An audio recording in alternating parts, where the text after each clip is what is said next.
Well, riding a bicycle across large parts of the country is one of those epic journeys that many people dream about. A UW student did it this past summer to honor the memory of a high school friend. And Max Horne is here to tell us the story. Thanks for being with us today on Live 5. Thanks for having me, Welcome back And home. you brought your bike. The bike is right I did. This rusty old thing that I bought. It's about 20 years old. I got it on Craigslist.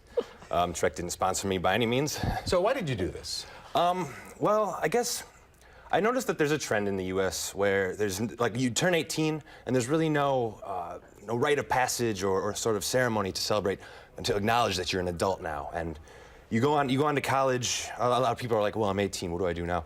And you go on to college and it's just sort of an extension of your adolescence.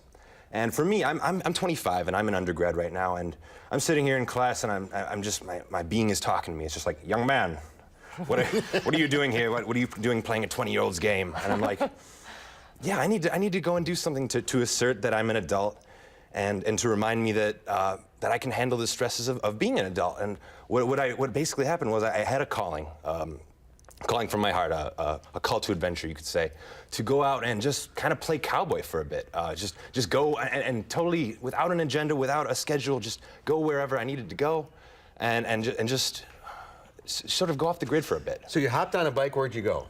Well, I mean, I started going diagonally straight towards Chicago. I went across Indiana into Ohio, Sandusky, down to Cleveland, and then Pittsburgh, Philly. Through Canada? You're going fast in Canada now here.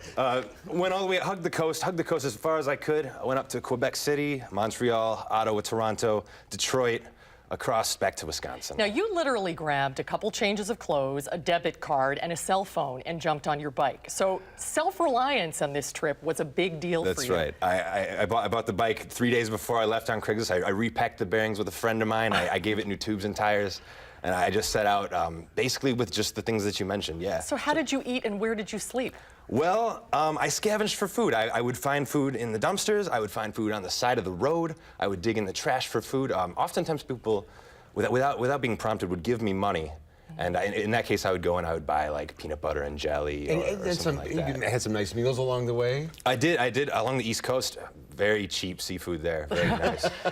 Just enjoyed that very much. You wouldn't believe it when you see a sign that says $5 for live lobster. You were the recipient of some amazing acts of kindness. I definitely was. And you changed my life. It sort of restored your faith in humanity. It really did. I didn't intend for that to happen initially, but what ended up happening was everywhere I went, people wanted to help me without being prompted to.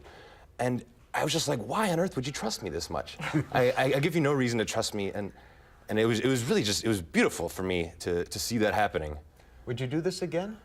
I would, but I would never do it the same way or go the same areas. I have this romanticized idea in my mind of maybe biking down to Central America at some point, which would be really fantastic and very different from what I've done. To not do it the same way is probably music to your mother's ears. Because was your family supportive of this, or were they scared to death? Well, it depends on the family member.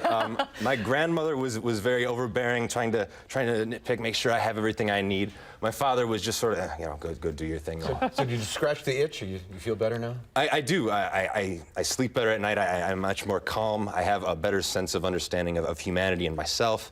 And it was the best thing that I've done in my entire life, hands down so far. I would suggest that other people do the same. There you go. And your friend is very proud. What a way to honor him. Maxwell, thanks for being with us today. Congratulations. And we'll be right back. Good to see you.